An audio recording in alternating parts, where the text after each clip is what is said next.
السلام عليكم ورحمة الله وبركاته، ازيكم عاملين ايه؟ يا رب تكونوا بخير.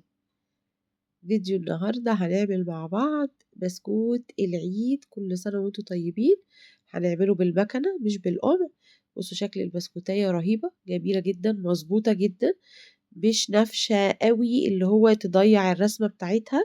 عايزة اقول لكم والله يا جماعة الكاميرا بتبوظ شكل الحاجة، ما بتطلعش كل حاجة على الشكل بتاعها.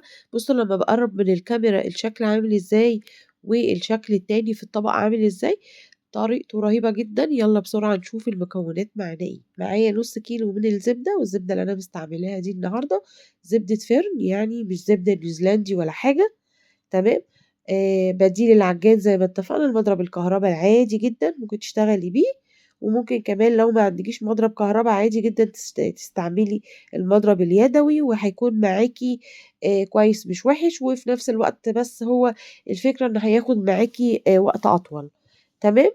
عندي الزبدة هنا انا كنت سايباها بدرجة حرارة الغرفة مش المطبخ، يعني المطبخ دايما بيكون فيه حرارة عالية، فخليتها يعني زي لينة كده، زي كده حاجة كده كريمية. تمام. قعدت ضربت شوية في الزبدة، وبعدين هضيف السكر معايا حوالي 450 جرام، يعني مش نص كيلو. حابة تحطي نص كيلو مفيش مشكلة، بس هم حوالي كوبايتين الشاي العاديين دول. وزنتهم طلعوا 450 جرام من السكر البودرة. يعني عندي كيلو دقيق وعندي نص كيلو من الزبدة، وأخدوا معايا حوالي 450 جرام من السكر البودرة. عايزة أقول لكم نواعم العيد أو كل حلويات العيد يا جماعة لازم تلتزموا بالوزن. كوباية عندي غير الكوباية عندك، يعني في الغالب لازم تكون الحاجة مظبوطة، يبقى أوزنها. ما ينفعش اشتغل كده بشكل كده يعني بالكوباية. انت عندك كوباية كبيرة، انا عندي كوباية صغيرة. في الاخر بتهدري في خامات، وبتطلع الحاجة بتكوني يعني مكلفاها، وبتطلع الحاجة مش مظبوطة. تمام. بصوا بقى مراحل الضرب بتاع الزبدة بتاعتي عاملة ازاي. عندي 4 بيضات، ضفت حوالي بيضة كل شوية، يعني بضيف لما بتختفي الأولانية، ونزلت عليها بمعلقة صغيرة من الفانيليا. عايزة أقول حاجة، كمية الدقيق بتختلف أو نوعية الدقيق بتختلف من دقيق للتاني. أنا هنا بستعمل سنبلة الفرات، يعني أنا اشتغلت على كيلو من الدقيق، ومع ذلك خد معايا معلقتين زيادة على الكيلو. فلازم تعملي حسابك على كده، في دقيق بيشرب السوائل عموما، وفي دقيق لأ. فركزي في الأمر ده علشان تظبطي الخامات بتاعتك. عايزة الزبدة كل ما بتقعديها بتتضرب كتير، كل ما اللون بتاعها بيفتح، وده أفضل، تديكي هشاشة للبسكوتة أفضل طبعا.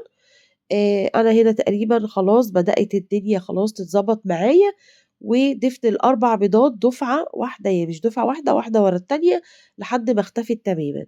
طيب أنا الدقيق هنا أنا مش بضيف الدقيق في العجان يا جماعة، بضيفه بره العجان. أنا بس هي المرحلة دي بتاعت الزبدة والسكر والبيض هي اللي في العجان. لو استعملتي المضرب الكهرباء نفس القصة، أكيد مش هتضيفي الدقيق وتشغلي عليه المضرب الكهرباء، مش هيستحمله. هيكون طبعا الخليط بتاعي تقل، من وقت للتاني بتنزلي الجوانب زي ما انت شايفة، وكده خلاص الكمية بتاعتي كلها اتضربت وبقت بالشكل الكريمي واللون الفاتح اللي موجود قدامكم ده. طيب انا هنا هشتغل بالمكنة العادية، يعني البسكوت العادي جدا اللي كلنا بنحبه.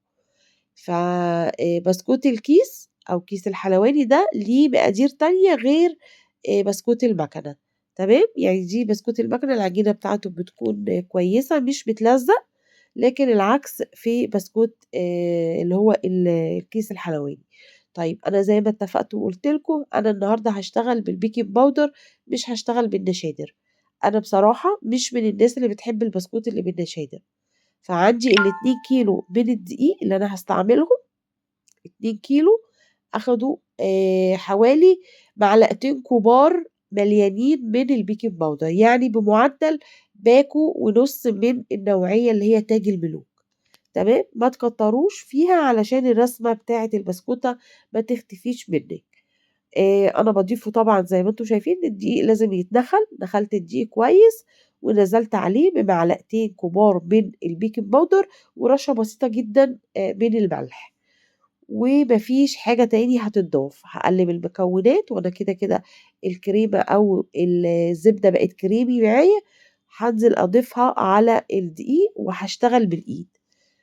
أنا بصراحة في الحاجات دي باحب أشوف ملمس العجينة علشان أقدر أحدد محتاجة دقيق تاني والّا لأ.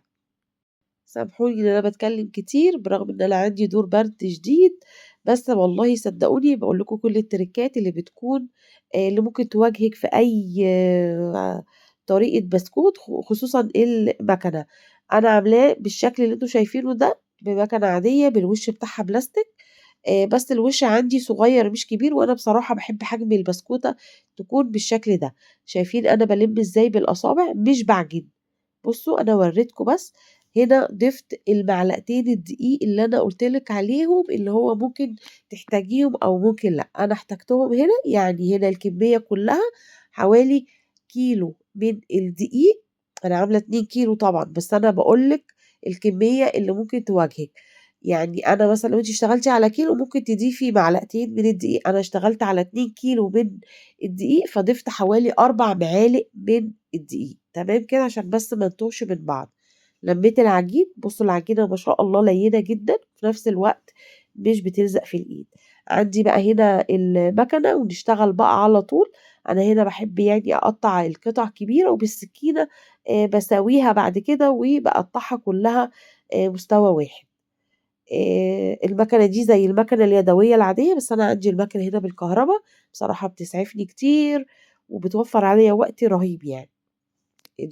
دي مفرمة عادية وأنا جِبت لها الوش اللي هو بتاع البسكوت، فزيّها بالضبط زي اليدوي، يعني ما فيش اختلاف، تمام كده؟ بس هي الفكرة إن هي سريعة يعني، مش بتتعب الإيد بصراحة.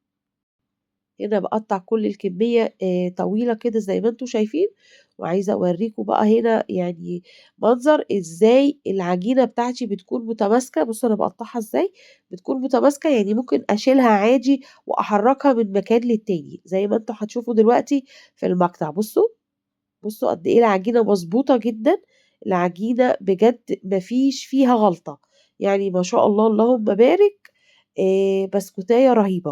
إن شاء الله جرّبي الطريقة دي بالبيكنج باودر مش هتخسري كتير على فكرة، بالعكس والله هتكون طعم أحلى كتير من النشادر. هنا بقى خلاص الكمية بتاعتي بدأت تخلص، وبدأت أسوّي على درجة حرارة 180. ما باعلّيش النار أوي يا جماعة، باحُط في الرف اللي في الوسط علشان تكون معايا التسوية متساوية زي ما أنتم شايفين. البسكوتاية الوش بتاعها زي الضهر بالضبط، ما فيش اختلاف علشان الحرارة متوسطة. خلاص أنا خلّصت الفيديو ما شاء الله بُصّوا المنظر، أشوفكم بإذن الله في فيديو تاني والسلام عليكم.